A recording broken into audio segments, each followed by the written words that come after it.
ABN Marathi news मध्ये आपल्या सर्वांचं स्वागत आहे। ताज्या बातम्यांसाठी एबीएन मराठी न्यूजला प्रस्तावित आमदारांना त्यांची जागा दाखवणार, निष्क्रिय आमदारांना बेदखल करा, संतोष पवार। महाराष्ट्र विधानसभा निवडणूक अंतिम टप्प्यात आली आहे। निवडणुकीचे प्रचार शेवटच्या टप्प्यात आल्यानंतर प्रचाराची रणधुमाळी जोरात सुरू आहे। प्रचाराची धार आणखीन वाढत आहे।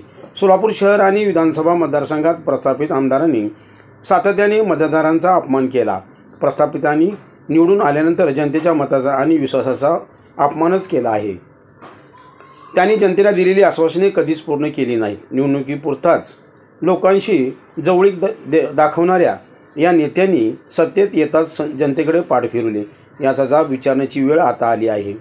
अशांना हद्दपार बेदखल करा असे परखड मत वंचित बहुजन आघाडीचे सोलापूर दक्षिण मतदारसंघातील उमेदवार संतोष शिव पवार यांनी व्यक्त केले।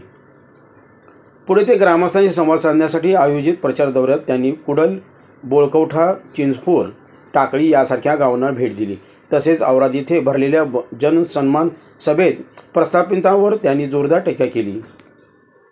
सोलापूर दक्षिण मतदारसंघावर नेहमीच प्रस्थापितांचे वर्चस्व राहिले आहे। निवडणुकीच्या काळात लोकांना मोठमोठी स्वप्ने दाखवून ते फसवतात, मात्र निवडून आल्यानंतर विकास कामाच्या नावाखाली केवळ वेळ काढूपणा केला जातो। जनतेच्या विश्वासाला तडा जाईल असे वागण्यात प्रस्थापित नेत्यांना कधीच काही गैर वाटले नाही। त्यांच्या या काम चलाऊ वृत्तीमुळे मतदारसंघातील प्रश्न दिवसेंदिवस गंभीर होत चाललेले आहेत, असे संतोष पवार यांनी म्हणाले। संतोष पवार यांनी सांगितले की तालुक्यातील आजी माजी लोकप्रतिनिधींनी दरवेळी निवडणुकीच्या तोंडावर ती आश्वासन देऊन जनतेची दिशाभूल केली आहे।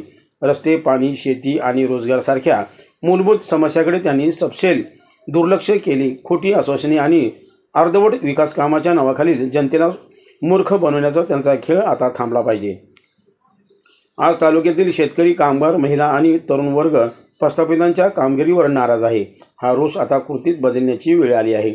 मतदारांनी यावेळी नव्या नेतृत्वाला संधी देऊन बदल घडवला पाहिजे। मी तुमच्या प्रतिनिधी म्हणून विकासाचा एक नवा अध्याय लिहिण्यासाठी कटिबद्ध आहे, असे पवार म्हणाले। संतोष पवार यांनी उपस्थित ग्रामस्थांना सांगितले की तालुक्याचा सर्वांगीण विकास साधण्यासाठी मला तुमचा पाठिंबा हवा आहे।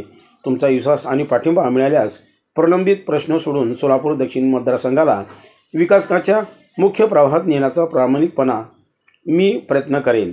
संतोष पवार यांच्या या परखड भाषणाने उपस्थित ग्रामस्थांचे नवचैतन्य निर्माण झाले। त्यांनी संतोष पवार यांच्या कार्यपद्धतीबद्दल समाधान व्यक्त करत त्यांना मोठ्या मताने विजयी करण्याचा निर्धार व्यक्त केला।